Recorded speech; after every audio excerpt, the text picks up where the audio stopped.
But when I was the mayor of Richmond and on city council there from 1994 till 2001, the city of Richmond had the second highest homicide rate in the United States.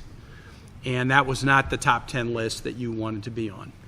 And I spent those 7.5 years going to too many funerals and too many wakes and too many crime scenes. And I spent too much time in church basements that used to host homicide victims support group, their family support group meetings. It was a very painful chapter in my life and in the life of my city. But there was also a positive to it, and the positive was we realized we didn't have to sit and do nothing.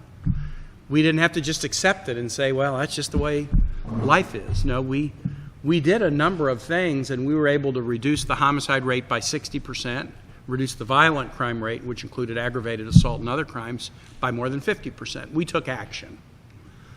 We offered our thoughts and prayers to victims, and that's always an important thing to do. We sometimes grappled with tough questions about perpetrators, like why would they do this? What are the causes?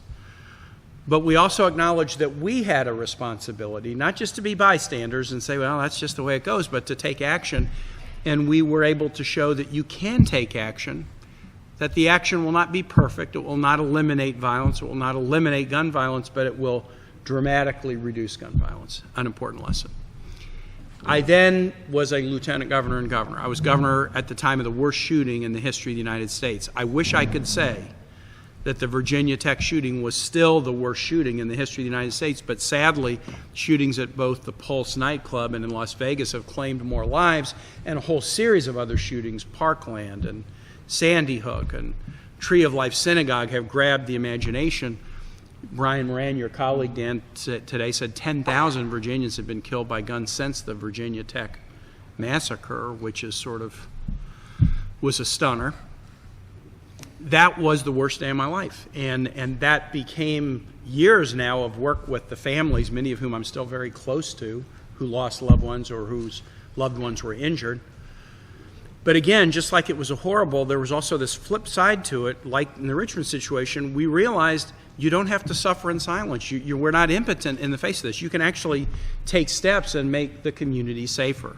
In the Virginia Tech case, Sung-Wi Cho, this deranged youngster who killed all these people, had a weapon that he was prohibited from having.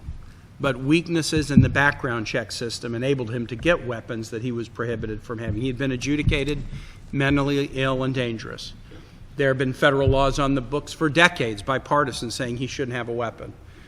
But weaknesses in the background check system, he got the weapon, and he used that weapon to kill people. Just like weaknesses in the background check system enabled Dylan Roof to get the weapon that he used to murder people and the church in Charleston a couple of years ago.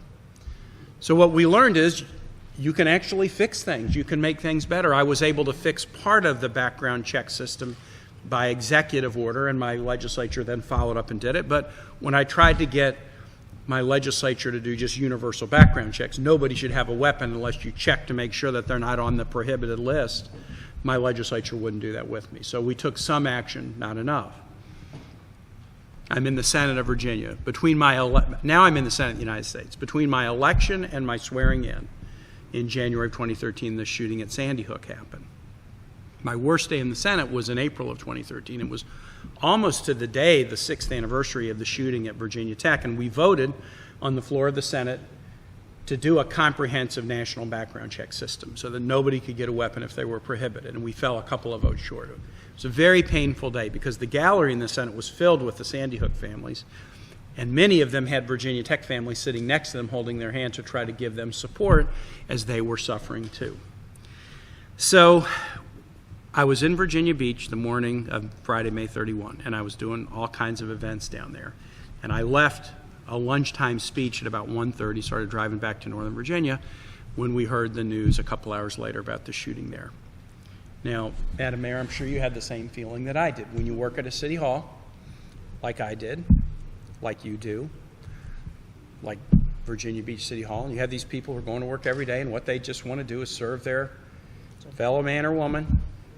And you had staffers who'd been there for a couple months, and you had staffers that had been there for 41 years, and you had grandparents, and you had the mother of a 1-month-old, and you had a contractor who's just going to get a building permit. He probably would go there 2 or 3 times a week, just happened to be there that day, and 12 of them were killed, and so many were terrorized. It's just, in Virginia, when this happens, it's not only the pain of the particular event, it's also, the wounds haven't completely healed from the shooting at Virginia Tech, or from murders in my city of Richmond, or from the murder of these 2 journalists in Roanoke on live TV a couple years ago. The wounds haven't completely healed. So it's not just the horror of the 12's lives that are lost, it's also we've been through this too much.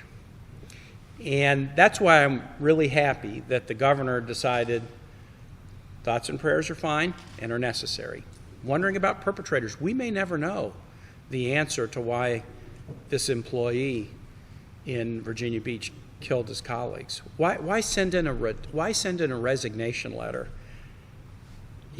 Following a rule. I need to give you 2 weeks' notice that I'm resigning, and then murder 12 of your colleagues a few weeks later. I mean, they're just a few hours later. There's some things about it we may never understand. So we'll naturally not only offer thoughts and prayers to victims, we'll naturally wonder about the motives of those who perpetrate crimes. But we also ought to ask ourselves a question, which is, are we willing to do something? And what should we do to try to reduce the likelihood of gun violence? So that's why I was very happy that Governor Northam said, we're going to pull the legislature back on July 9th. The governor has a set of proposals on the table. But he's not stopping any legislator from introducing their own proposal. I suspect that there will be a lot of other ideas on the table. And what I would hope, Dan, and I know that the governor probably hopes this too, is have a respectful debate, get different positions on the table, but then be accountable. Don't bury a bill in a committee and kill it on an unrecorded vote. Whoever's proposal, the governor's, any legislator, Democrat, Republican, if that proposal is on the table, debate it in a civilized and respectful way, then have a vote and see where the votes are. See what is the will of the people's elected body. The legislators are up for election in November, and they can be held accountable for the positions that they take.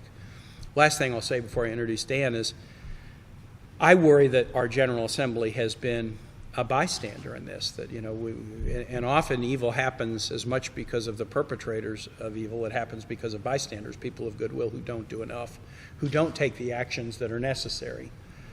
And I'm not just criticizing the General Assembly. Congress has been a bystander. Now, not every state legislature has been a bystander. In the aftermath of some of these instances, states have stepped up and embraced background checks in their own states. After the Parkland shooting, we made one change in Congress that was purely because of the kids. They were coming to town to march, and I don't think legislators wanted to leave town doing nothing. And so one change that we made was there had been a ban on using any federal money to do any research into gun violence. And research is really important. Why are so many of the perpetrators of these mass crimes men? We research why 2/3 of autism diagnoses are boys, or why 2/3 of Alzheimer's diagnoses are women. We ought to be able to research why overwhelmingly the perpetrators of these mass crimes are men. But we couldn't do any research, use federal research dollars to dig into this. But because of the Parkland kids coming to march in D.C., Congress made that change, and they also made a modest improvement to the background check system because of the kids. So we don't have to just suffer in silence and do nothing. In fact, if we do, we're not showing courage. We're not showing sensitivity to people who've lost loved ones. The only way we can honor the lives of those who have been lost is take steps to reduce the likelihood that other families will go through what they've gone through. There are 2 bills that are pending right now in the Senate that have passed the House. So as I'm watching what happens at the state level, I'm also brainstorming with my colleagues in the Senate, and both bills deal with the background check system. One would essentially make the background check required for anyone getting a weapon, whether by sale or by gift, whether at a gun store or a gun show or in a private transaction. Somebody should not be able to have a weapon put in their hand if they are prohibited from having the weapon by federal law. The only way you can do that is with a background check system that is universal. So that bill passed the House, is now pending in the Senate. And the second bill is related to it. It fixes something called the Charlestown loophole. Federal law says if you go to a licensed gun dealer, you got to go through the background check. But if they can't complete the check within a certain number of days, 3 days, then you get the weapon anyway. Even if you're prohibited, you get the weapon anyway. So we want to fix that Charlestown loophole to make it clear that you don't get the weapon until the background check is done and you come up not prohibited, but allowed to have a weapon. Those two bills are pending in the Senate right now. They're both overwhelmingly popular with the American public. They're supported generally by Democrats and Republicans. They're supported by gun owners and non-gun owners. They actually used to be supported by the NRA a number of years ago until the NRA changed their position on background checks. We are going to do what we can in the Senate to sort of force those issues to a vote. Now, the majority leader ultimately sort of gets to decide what issues come up for a vote, but we can have some strategies, including trying to add it as an amendment to another bill, and we're kind of grappling with that.